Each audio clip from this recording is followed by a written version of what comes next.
Donald Trump is planning on using Navy warships off the coast of San Diego in the Pacific Ocean to launch missiles into California, specifically to launch missiles into Camp Pendleton.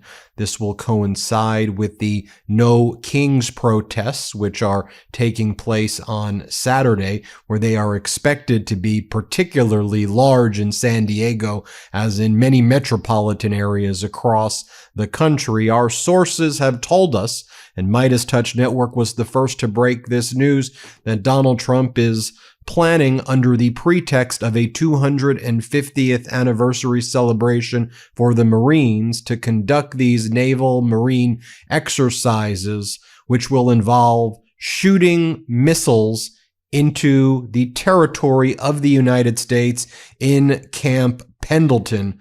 MeidasTouch was the first to break the story. California Governor Gavin Newsom then confirmed the steps that he was taking to fight back and mitigate the damage and destruction that could take place.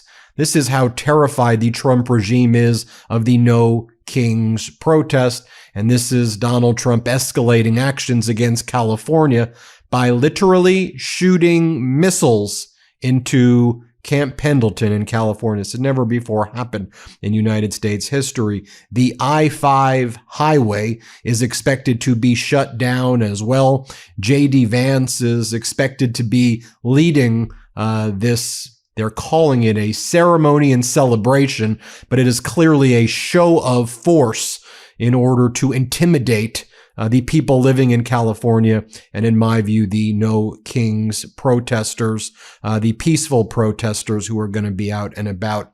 Here's the exclusive that the MeidasTouch Network broke. Trump may launch missiles from warships into California this Friday and Saturday as part of what is being described as a vanity parade, and shut down portions of the I-5 highway during the No Kings protests. Sources tell MeidasTouch the White House will shut down portions of the I-5 for Vice President J.D. Vance's Marine Corps Navy spectacle during the No Kings protests.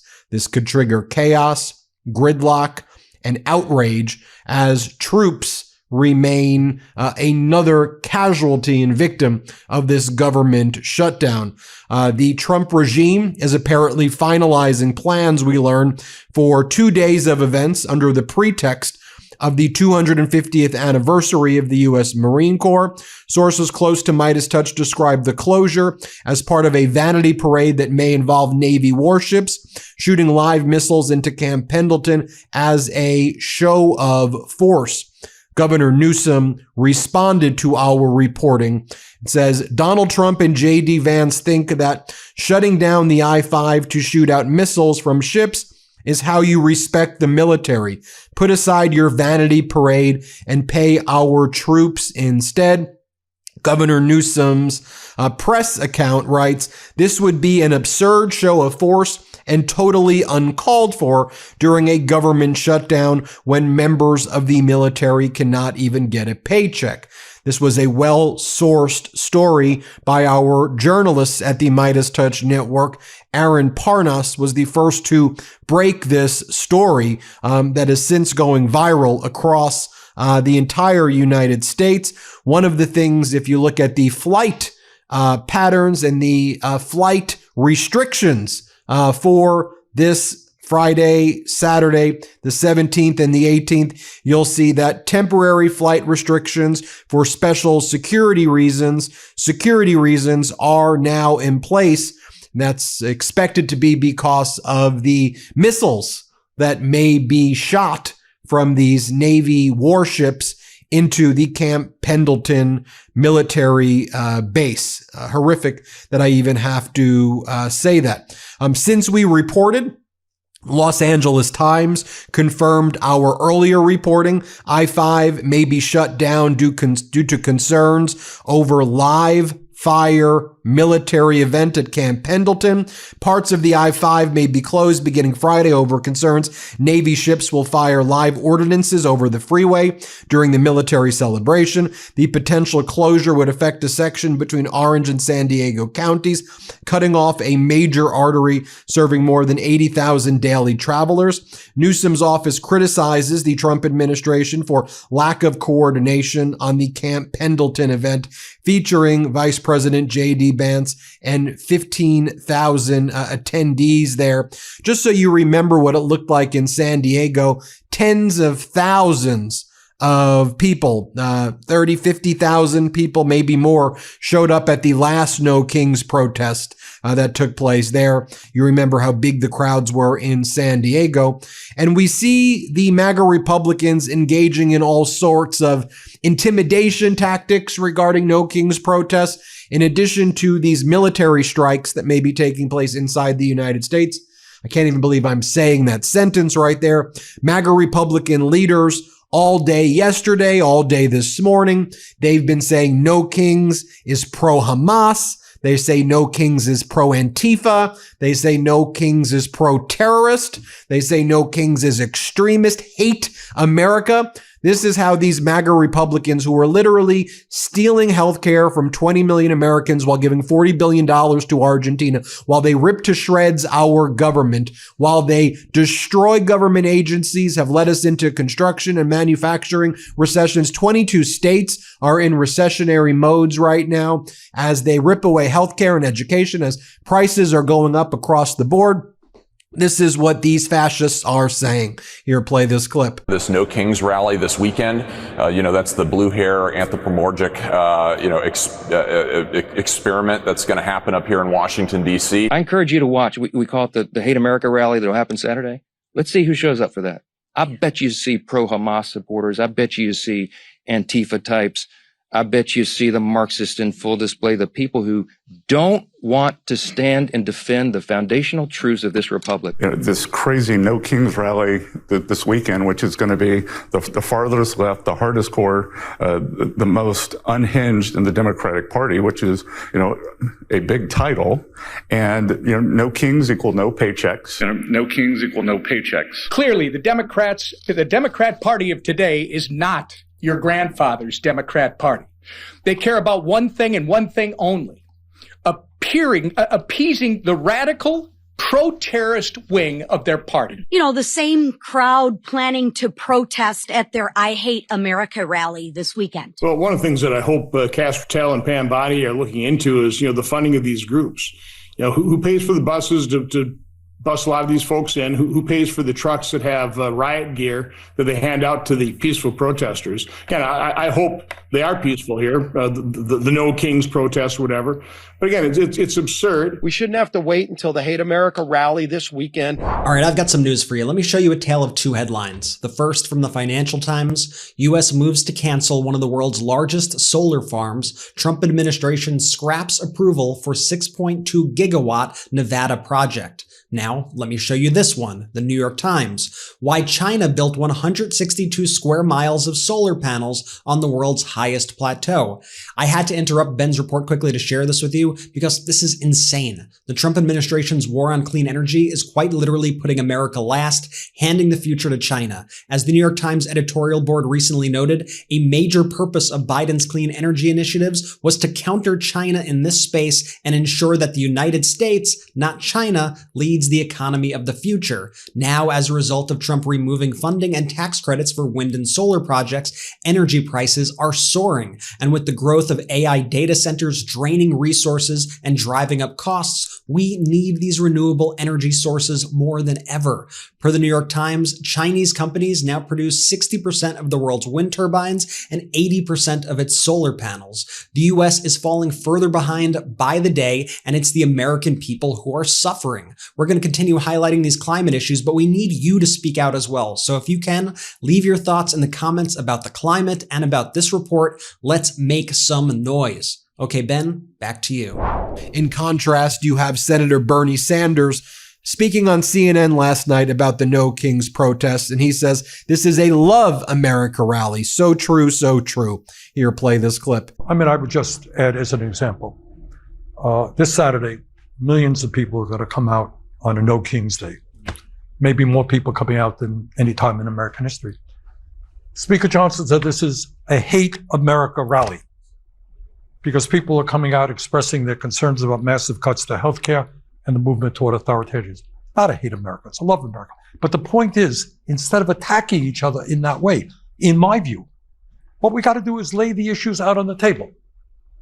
We got a healthcare crisis, do we not, friends? All right. We're the only country not to guarantee healthcare at all. How do we move to a healthcare system that guarantees healthcare to a human right? Make sense to you? All right.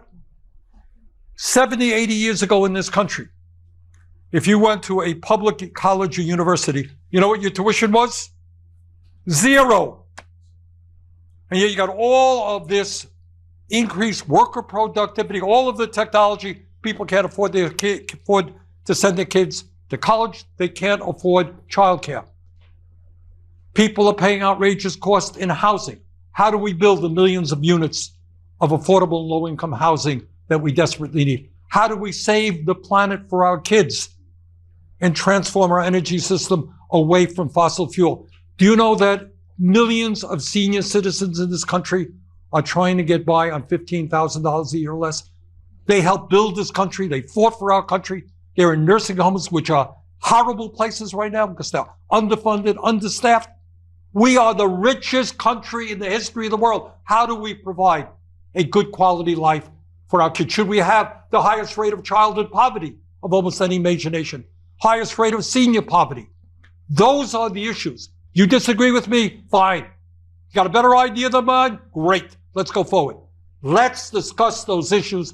Let's not attack each other personally, that we're un-American, that we hate America. That's nonsense. That just divides us. Let's come together. Let's discuss the real issues. Let us create the kind of extraordinary country that we know we can create. Then you have Democratic Senator Chris Murphy making the following video. Let's play this clip. So the big No Kings protest is coming up on Saturday. This is a really important day. It's a day for this country to stand up and say that we've had enough with the destruction of democracy, the building of Trump's censorship state, the evisceration of our healthcare. But it's pretty incredible how Republicans are showing their true colors. They're showing us how much they hate democracy. They're showing us how much they hate free speech. The rhetoric is ramped up from Republican leaders in the last few days. These aren't sort of fringe actors in the conservative movement. These are the leaders of the House Republican Conference calling the protesters that are going to show up on Saturday terrorists, saying that No Kings is a hate rally. What Republicans are basically telling you is that they hate free speech. They hate free speech when it isn't conservative speech, when it isn't pro-Trump speech. If you offer any criticism of this government, then you hate America. That's ridiculous, un-American, and unpatriotic. The fact is, our country was founded on the idea that everyone has a right, a God-given right, a constitutionally protected right to speak up and protest your government, especially when you think they have become lawless and corrupt. And so the idea that the people who are showing up to protest Trump are terrorists, trying to get you to stay home. They're trying to get you to believe that simply by peacefully protesting your government, you're inciting violence. That is, of course, not true, but their tactics will work if we don't show up. Their tactics will end up in our democracy being destroyed if, by labeling you as terrorists, we decide to stay indoors. And so let's be there. Let's be there peacefully but forcefully protesting Trump's corruption. Let's show up in big numbers, whether it be at the rally in Washington, D.C. or at rallies all across this country. This is important. You don't back down when bullies try to silence you. You stand up and you speak up.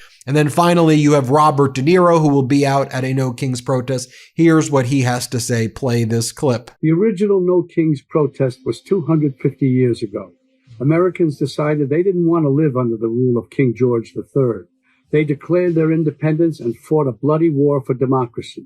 We've had 2.5 centuries of democracy since then, often challenging, sometimes messy, always essential.